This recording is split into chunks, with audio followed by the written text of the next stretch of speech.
Hi viewers. இன்னைக்கு December 4 Mahanadi serial என்னாச்சுன்னு சொல்லி பார்க்கலாம்க்கு முன்னாடி சேனல் சப்ஸ்கிரைப் பண்ணாதவங்க மறக்காம சப்ஸ்கிரைப் பண்ணுங்க.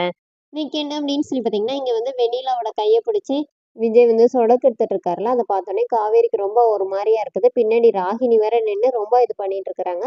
அப்போனே காவேரி ரொம்ப அப்படியே கவலையா அவங்க வீட்டுக்கு போயிடுறாங்க. அப்போ சாரதா வந்து திட்டுறாங்க காவேரியை, ஏண்டி இந்த மாதிரி வேலை பார்த்துட்டு இருக்க அப்படின்னு. அதுக்கப்புறமா காவேரி வந்து சாப்பிட்ருக்க மாட்டாங்கன்னு சொல்லிட்டு கங்காட்ட சாப்பாடு வைக்க சொல்றாங்க.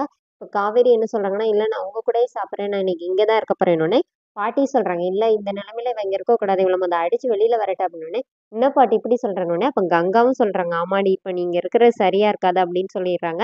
அப்புறமா சாரதா வந்து உனக்கே ஒரு பயம் இருக்கும்போது நீ என்னைய சமாதானப்படுத்த வந்தியாக்கோ, சாப்பிடு, நான் உயிரோட இருக்கிற வரைக்கும் உனக்கு உன் வாழ்க்கையில எந்த பிரச்சனையும் வராதுன்னொடனே, இல்லம்மா அவர் அப்படின்னா செய்ய மாட்டாரு, எனக்கு நம்பிக்கை இருக்குது அப்படிங்கிற மாதிரி காவேரி வந்து அவங்க அம்மா கிட்ட பேசுறாங்க.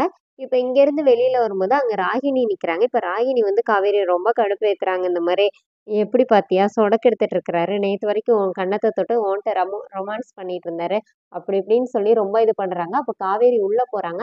அப்ப விஜய் வந்து சோஃபால அப்படி கீழே குனிஞ்சு உட்கார்ந்துருக்கிறாரு. அப்ப காவேரி பக்கத்துல போய் ஏதாவது கேட்க போறாங்க. பின்னாடி ராகினி நின்னதை பார்த்துட்டு அப்படியே போயிடுறாங்க. இப்ப தாத்தா வராரு. ராகினியும் வந்து சேர்ல உட்காந்துக்கிறாங்க. அப்போ தாத்தா வந்து உட்காந்தோடனே தாத்தா வந்து ராகினியை கூப்பிடுறாரு. அப்போ உடனே ராகினி கேட்குறாங்க, என்ன தாத்தா டீ காஃபி எதுவும் வேணுமான்னொடனே, இல்லம்மா உனக்கு வேணா போட்டு ரூம்ல போய் குடிக்கிறியா அப்படின்னோடனே, ரூம்ல போங்கிறத இப்படி இன்டைரக்டா சொல்றாராமா அப்படின்னு சொல்லிட்டு ராகினி எந்திச்சு போயிடுறாங்க. இப்போ தாத்தா வந்து விஜய் கிட்ட பேசுறாரு. அப்போ உடனே விஜய் என்ன சொல்றாருன்னா, நான் எப்படி தாத்தா காவேரியை இது பண்ணுவேன் அப்படின்னோடனே, அவ இவ்வளவு நேரம் இங்க வந்து நின்னாலே அது கூட உனக்கு தெரியலல்ல அப்படின்னோடனே, ராகினி முன்னாடி அசிங்கப்படக்கூடாதுன்னு அவ போயிட்டானோடனே, இதுல அசிங்கப்பட என்ன இருக்கணும்னே, நீ தானே எல்லாரும் முன்னாடி அவளையும் சேர்த்து தானே கோச்சுக்கிட்ட அப்படின்னோடனே, இப்ப விஜய் என்ன சொல்றாருன்னா, இல்ல அவன் ஒரு வாரமா ரொம்ப டிஸ்டர்ப்ல இருந்தான்னு எனக்கும் தெரியும், அதை வந்து புரிஞ்சுக்க முடியாத அளவுக்கு நான் இல்லை, ஆனா காவேரி என்னை கண்டிப்பா புரிஞ்சுக்குவா, நான் அவகிட்ட போய் பேசுறேன் அப்படின்னு சொல்லி விஜய் வந்து ரொம்ப நம்பிக்கையா சொல்றாரு. வெண்ணிலாக்கு இந்த மாதிரி நிலைமை என்னால வந்தனால நான் சரி பண்ணணும், ஆனா காவேரியை நான் எப்பவுமே விட மாட்டேன் அப்படிங்கிற மாதிரி தாத்தா கிட்ட சொன்னோன்னே, தாத்தா என்ன சொல்றாருன்னா, நீங்க 2 பேரும் ஒருத்தர் ஒருத்தர் புரிஞ்சுக்கிட்டீங்கனாலே எனக்கு போதும்பா அப்படிங்கிற மாதிரி தாத்தா சொல்லிடுறாரு. அதோட என்னோட எபிசோட் எண்ட் பண்ணிட்டாங்க. நாளைக்கு என்ன அப்படின்னா, காவேரி பெட்ல அந்த பக்கம் திரும்பி படுத்திருக்கிறாங்க. இப்ப விஜய் வந்து காவேரி கிட்ட பேசுறாங்க.